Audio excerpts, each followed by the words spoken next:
Receive the Honorable Home Advisor.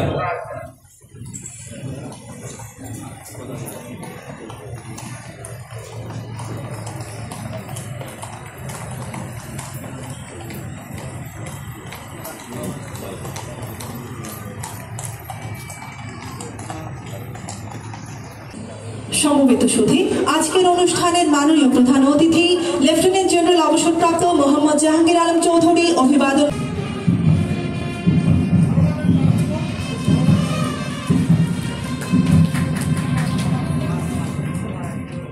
অত্যন্ত কার্যকর ছিল। 1953 into a respected Muslim family on January 1997. আপনাদের সামনে দিয়ে অতিক্রমের পর্বে আছেন তারা স্যালুট করবেন। Respect you and members in uniform would please salute.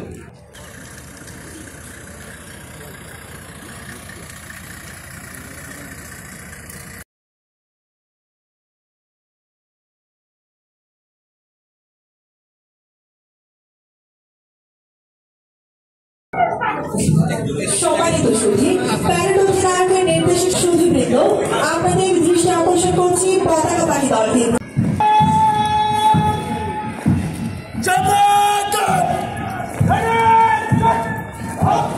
দ্বিতীয় প্রার্থীতে মাননীয় স্বরাষ্ট্র উপদেষ্টা মহোদয়কে সালাম জানিয়ে অভিবাদন মঞ্চ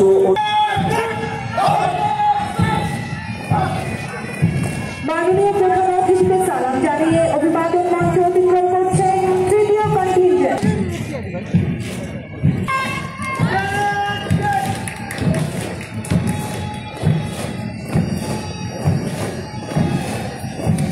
মাননীয় প্রধান অতিথিকে সালাম জানিয়ে অভিবাদন মঞ্চ অতিক্রম করছে পতাকাবাহী দল।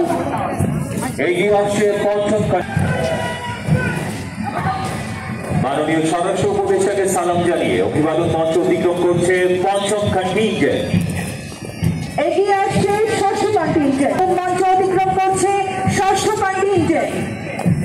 এগিয়ে আসছে সপ্তম কন্টিনজেন্ট। আমাকে অভিবাদন জানাচ্ছে বজায় রাখতে বাংলাদেশ পুলিশ সর্বাত্মক প্রচেষ্টা অব্যাহত রাখবে।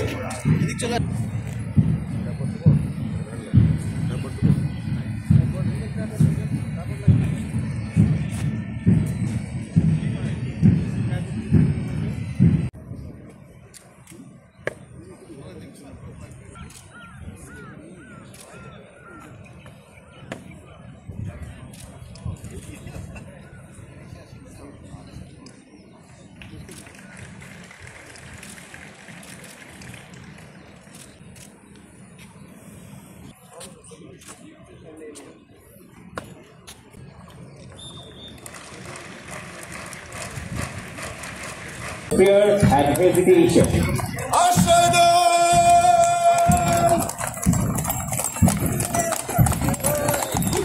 সমবেত ছবি আমরা দেখতে পাচ্ছি বাতিল তালে তালে এগিয়ে আসছে অজস্র রাগে বলবে।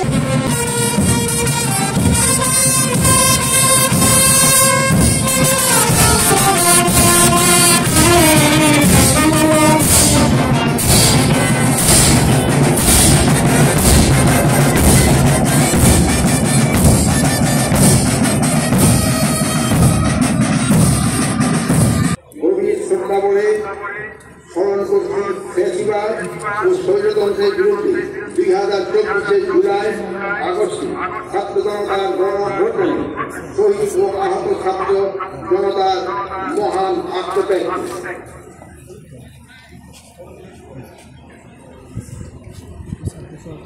প্রতিমন্ডলী 16 মাস মেয়াদী মৌলিক প্রশিক্ষণের সমাপ্তিতে আমি 40তম BCS পুলিশ ব্যাচের সকল শিক্ষানবিশ সহকারী পুলিশ সুপারকে জানাই আন্তরিক শুভেচ্ছা ও অভিনন্দন। আপনারা মেধা ও যোগ্যতার মাপকাঠিতে উত্তীর্ণ হয়ে বিশেষ পরীক্ষার মাধ্যমে বাংলাদেশ পুলিশ বাহিনীতে যোগদান করেছেন এবং এই মৌলিক প্রশিক্ষণের মাধ্যমে নিজেকে দক্ষ প্রশিক্ষিত শৃঙ্খলিত ও দেশপ্রেমিক সেবক হিসাবে গড়ে তুলেছেন মর্মে আমি বিশ্বাস করি। প্রিয় নবীন কর্মকর্তাবৃন্দ, সরকারি চাকরিতে আপনাদের যোগদান একটি গর্বের বিষয়। এটি শুধু একটি চাকরি নয়, বরং দেশ মানুষের জন্য কাজ করার এক মহৎ সুযোগ। তাই আপনাদের কাজের প্রতিটি পদক্ষেপে সততা, নৈতিকতা এবং সেবার মনোভাব বজায় রাখতে হবে। জনসেবার মর্ম উপলব্ধি করতে হবে। সরকারি চাকরিতে জনগণের প্রতি দায়বদ্ধতার স্থান সর্বাধিক। আপনারা কর্মক্ষেত্রে রাগ, অনুরাগ, বিরাগের বশবর্তী না হয়ে দায়িত্বশীল হিসাবে কাজ করবেন। কোন কাহিনী স্বার্থজনক করে তাদের দলগাছে রূপান্তরিত করতে না পারে, সেই জন্য সর্বদা সতর্ক থাকবেন। দল, মত, ধর্ম, বর্ণ নিম্নভেদ এদেশের সাধারণ মানুষকে ভিন্নভাবে না দেখে আইনের দৃষ্টিতে সকলকে সমান এই সত্যটি সর্বদা ধারণ করবেন, লালন করবেন এবং চর্চা করবেন। আমি এই খেলাটা আপনাদের জন্য আবার বলছি, কোন কাহিনী স্বার্থ যেন আপনাকে তাদের দল আছে রূপান্তরিত করতে না পারে, সেই জন্য সর্বদা সতর্ক থাকতে হবে। দল, মত, ধর্ম,